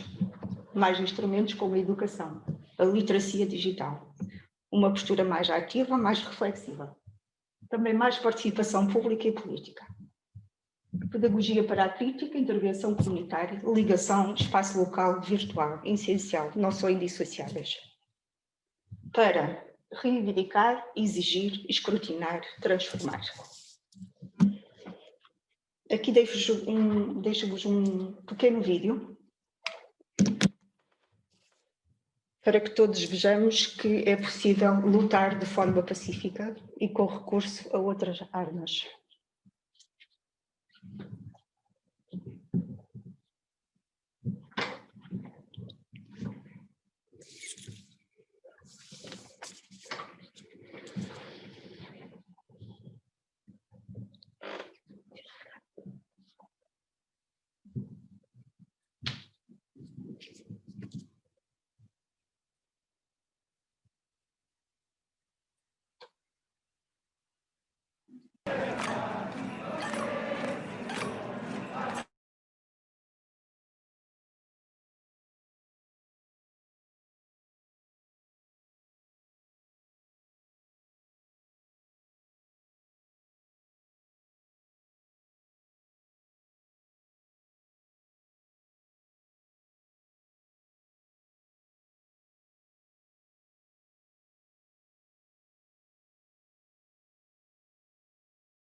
Falo dos movimentos sociais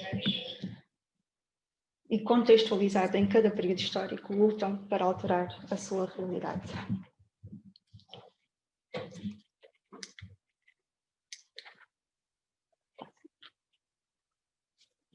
Enquanto houver injustiças sociais, continuarão a haver movimentos sociais. É na mobilização que o poder se manifesta.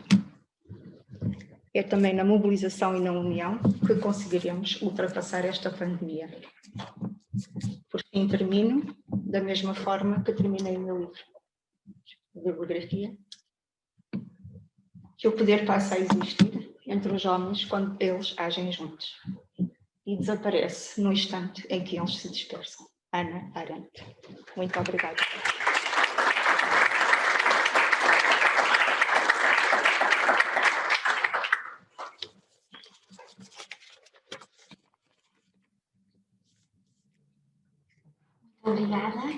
Muito obrigada.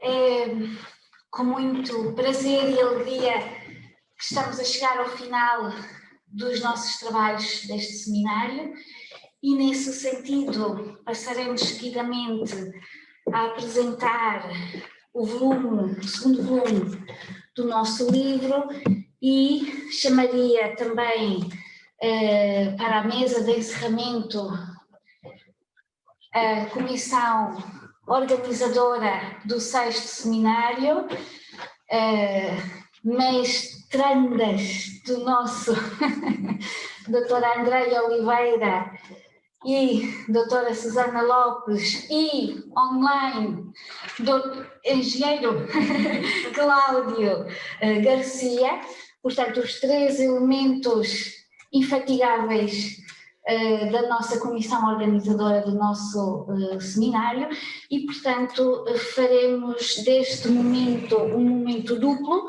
iniciando com a apresentação. Desculpe. É o nosso querido filho. Iniciando pela apresentação da obra e depois fazendo o encerramento e os devidos e muitos agradecimentos que temos para fazer.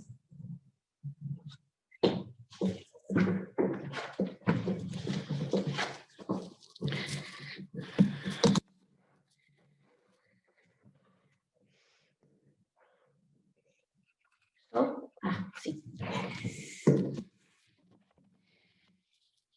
Bom, o livro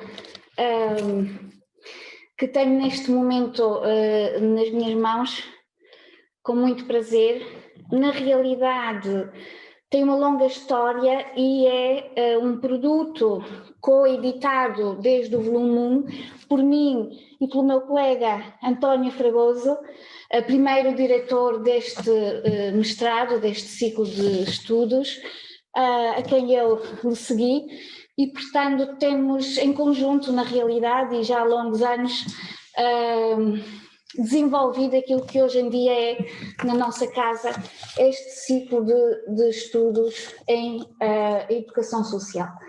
E efetivamente é com muito prazer que temos tido a oportunidade, no âmbito das várias edições deste mestrado, de orientar, formar e ver crescer com autonomia, que é para isso que a educação se faz, mestres e bons profissionais em educação social ao longo destes últimos anos. E nesse sentido, vamos já numa edição longa do ciclo de estudos e os 2 volumes do livro Investigação em Educação Social, Prática e Reflexão, na realidade refletem muito daquilo que é a nossa visão conjunta ao longo deste trabalho formativo com os nossos mestrandos e mestrandas, e que passa sobretudo por acreditar em vários pressupostos. Para já na relação importante entre investigar, refletir e analisar o social de modo complexo, de modo profundo, de modo honesto e de modo consequente, e efetivamente a dialética que existe entre prática e reflexão, portanto a nossa praxis, que nos diferencia no âmbito do trabalho social por vários motivos, reflete-se na seleção que depois deu origem aos capítulos, quer do primeiro volume, quer do segundo volume, que tenho agora o prazer de apresentar brevemente, mas que não pode ser apresentado sem o primeiro volume, e que estou segura para as investigações em curso. Estarei mais tarde, eu ou alguém, a fazer a apresentação do terceiro volume, porque a investigação e a reflexão continua a fazer-se nesta casa e continuará a produzir certamente bons resultados como este. O livro concreto que neste momento sai a público tem realmente o privilégio de contar com uma parte introdutória, digamos assim, uma primeira parte em que convidamos dois nomes muito conhecidos e dois investigadores e pensadores da educação social que também caminham connosco há muito tempo e que dão origem aos dois primeiros capítulos, que fazem um enquadramento teórico, que fazem um enquadramento reflexivo, que fazem um enquadramento ético daquilo que significa investigar e daquilo que significa intervir no âmbito dos paradigmas da educação social e no âmbito de uma visão transformadora e emancipadora do mundo que é aquela que nós abraçamos. E efetivamente José António Caride e Isabel Batista honram-nos neste livro com dois capítulos que fazem precisamente essa reflexão teórico-conceitual da nossa área. A segunda parte traduz diretamente a investigação, a boa investigação que se vem fazendo no âmbito do nosso mestrado em Educação Social e, portanto, temos aqui 9 capítulos que resultam de uma síntese de investigações naturalmente maiores, mais aprofundadas, mas que aqui estão, digamos, consolidadas numa versão capítulo, no essencial daquilo que é o contributo, um contributo diferenciado que corre vários âmbitos de intervenção e, portanto, são um mostruário daquilo que se vem fazendo no âmbito maioritariamente do Algarve, mas não só, daquilo que se vem fazendo na área da educação social. Preciso um bocadinho de ar.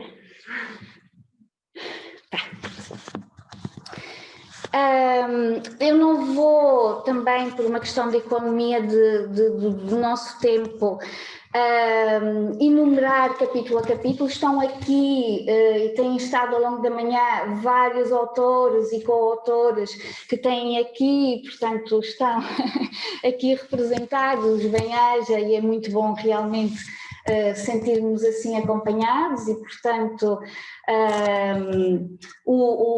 educação social caracteriza-se por intervir em problemáticas variadas no âmbito das vulnerabilidades, chamemos assim, de vários grupos e de vários coletivos na sociedade e, portanto, este livro tem intervenção direta e reflexão direta sobre várias dessas áreas, dando de resto sequência aos 10 capítulos do volume 1 e, portanto, realmente há todo um trabalho que se tem vindo a consolidar nesta área e que este livro, que é o livro institucional, como eu gosto de lhe chamar, sou eu que lhe chamo assim, eu sei, mas no sentido em que representa muito daquilo que também é, por vezes, um trabalho invisível que se vai fazendo na academia e, portanto, muito embora a educação social faça por definição, sempre uma ponte entre a academia e a comunidade, há muito daquilo que se vai fazendo que, apesar disso, fica invisibilizado. E, portanto, este livro tem também essa sensibilidade de visibilizar muitas daquelas que são as pontes que se vêm fazendo e que se traduzem em parcerias felizes. O exemplo do prémio de hoje é apenas isso, um exemplo. Temos muitas parcerias felizes com a sociedade civil organizada, com o terceiro setor, com muitas entidades diversas que ao longo do tempo dão expressão a intervenções concretas na sociedade e que nós temos muito orgulho de potenciar sempre que nos é possível e, portanto, queria também fazer essa nota. Salientar que no prefácio está também representada a Silvia Azevedo, que é, enfim, presidente da Associação dos Profissionais Técnicos Superiores da Educação Social. A questão da profissionalização também nos preocupa e, portanto, também incentivamos, na medida do possível, a ponte entre o saber crítico e o saber aprofundado e o saber científico e aquilo que é a afirmação profissional nos contextos laborais dos nossos educadores sociais, quer seja sejam os nossos licenciados, quer sejam os nossos mestres, e certamente no futuro breve doutorados veremos ter também. Portanto, afirmar a sua profissionalidade é também uma preocupação que temos tido, e este diálogo também expressa outras direções do contributo que a universidade e o conhecimento académico também pode dar para o setor.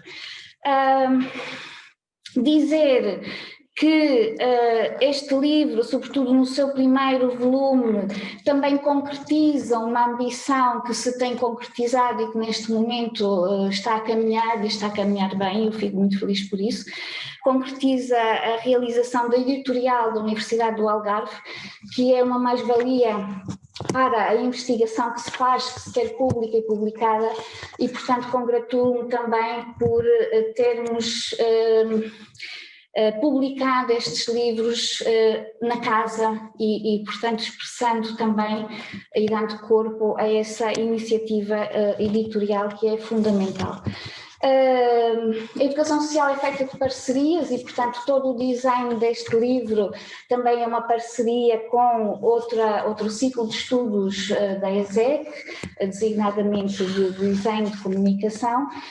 Sem isso também não seria possível a concretização deste livro, e é um livro que desde o início foi pensado também com um cariz pedagógico no sentido do acolhimento e do desenvolvimento dos jovens investigadores, que é algo que nós valorizamos particularmente, e portanto todo o trabalho de revisão científica por pares foi feito em ambos os volumes, num sentido e numa perspectiva pedagógica de formar também para o discurso público e para a intervenção pública científica, com linguagem científica, os nossos mestres em educação social, e portanto queria também destacar esse trabalho, esse esforço que foi feito e que nos assegura a qualidade científica também dos nossos dois livros.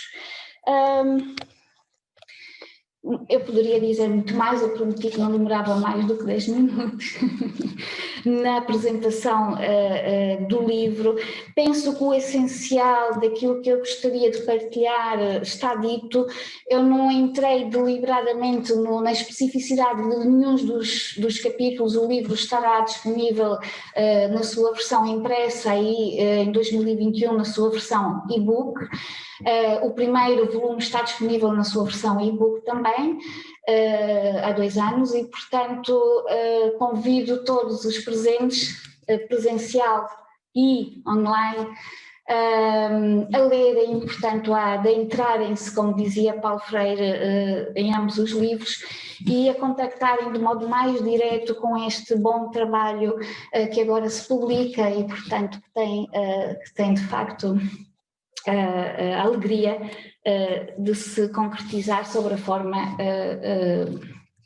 do livro Investigação em Educação Social, Prática e Reflexão, volume 2.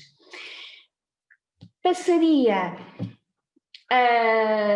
ao momento imediatamente a seguir de encerramento do nosso 6º seminário do mestrado em Educação Social, que nesta edição se realiza presencial e online e que abraçou, por motivos diversos, o lema As novas formas de reinventar a cooperação e a intervenção nos tempos que correm, em tempos de pandemia. Eu iria passar a palavra aos 2 elementos aqui na minha mesa e online, para que digam um pouco sobre a organização e aquilo que representou a envolvência dos estudantes. Portanto, este seminário tem o espírito de ser feito e ser decidido e de atribuir voz de decisão desde a sua primeira edição aos estudantes, aos nossos mestrandos, e, portanto, eles decidem e elas decidem maioritariamente tudo o que vai acontecer e, portanto, os diretores têm o papel de basicamente balizar e fazer acontecer uma ou outra coisa institucionalmente, mas de facto o mérito é deles e também partindo de um pressuposto básico em que nós acreditamos, que é a educação social faz-se com as pessoas e, portanto, o nosso seminário faz-se com os nossos estudantes. Nesse sentido, Andreia, Susana, Cláudio, o palco é vosso. Obrigada. Eu tenho apenas duas coisas a dizer. Como parte desta comissão da organização do 6º Seminário de Mestrado em Educação Social e no papel de mestranda, venho agradecer a todos e a todas, desde os membros da direção do mestrado, aos meus colegas presentes, presencialmente e online, aos convidados que aceitaram desde o início este tipo de desafio no papel e a todo o pessoal da Universidade do Algarve, que tecnicamente e administrativamente também foram incansáveis. Para mim foi uma experiência muito gratificante porque neste ato vi a academia, o Estado e a sociedade civil organizada, as instituições, a refletir, a partilhar experiências e a mostrar o que no terreno já se faz há algum tempo e que se continua a querer fazer melhor. De facto, penso que é a única forma, como faça esta viragem, a única forma para que possamos ter força e a capacidade de alcançar com eficácia a redistribuição justa das respostas e das ajudas e para continuarmos no terreno e na academia a continuar a lutar pela promoção dos direitos e das oportunidades. Muito obrigada a todos e a todas. Não tenho mais a dizer. Obrigada pela atenção e por estarem ainda cá.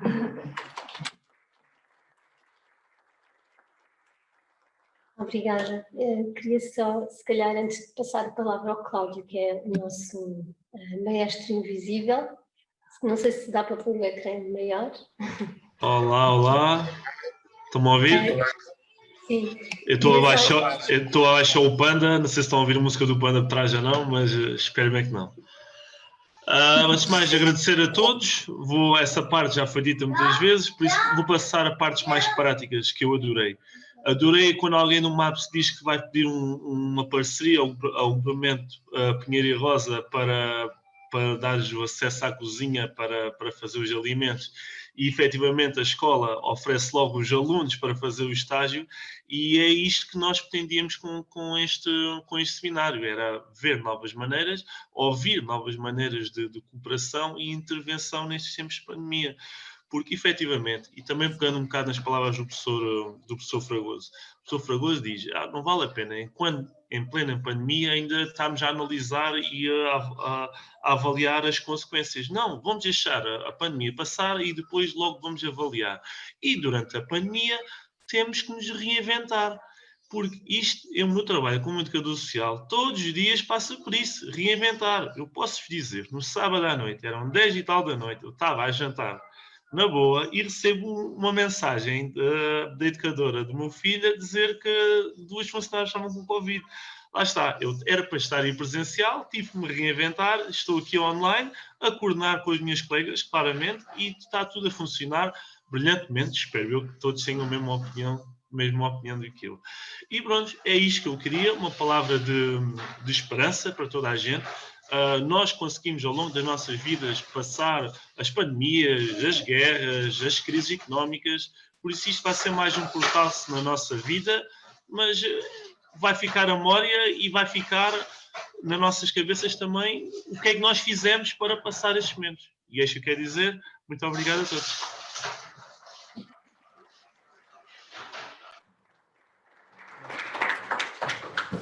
Acho que podemos terminar. Queria só dizer que quando isto não era o nosso plano inicial, quando começámos a falar sobre a organização do seminário, colocámos várias ideias em cima da mesa, tentámos criar assim um fio condutor entre as nossas atividades profissionais e as nossas áreas de interesse, mas depois em fevereiro, quando começou toda esta situação e o contexto se modificou, optámos por dar voz e valorizar o trabalho de associações que souberam fazer esta reinvenção e acho que ainda bem que o fizemos, porque foi bom também ouvir tantas vezes a palavra solidariedade, coordenação, e acho que é por aí que temos que ir. Se calhar temos que ir almoçar. Bom,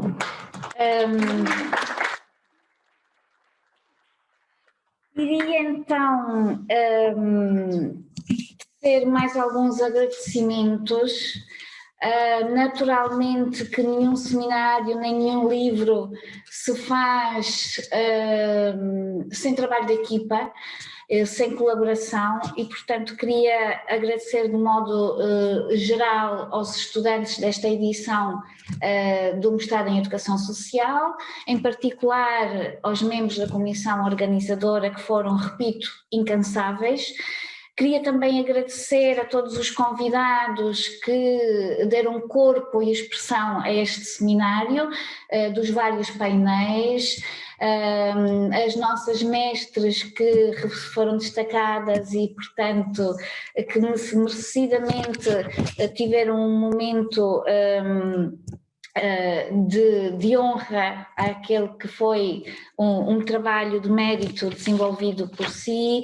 Queria agradecer naturalmente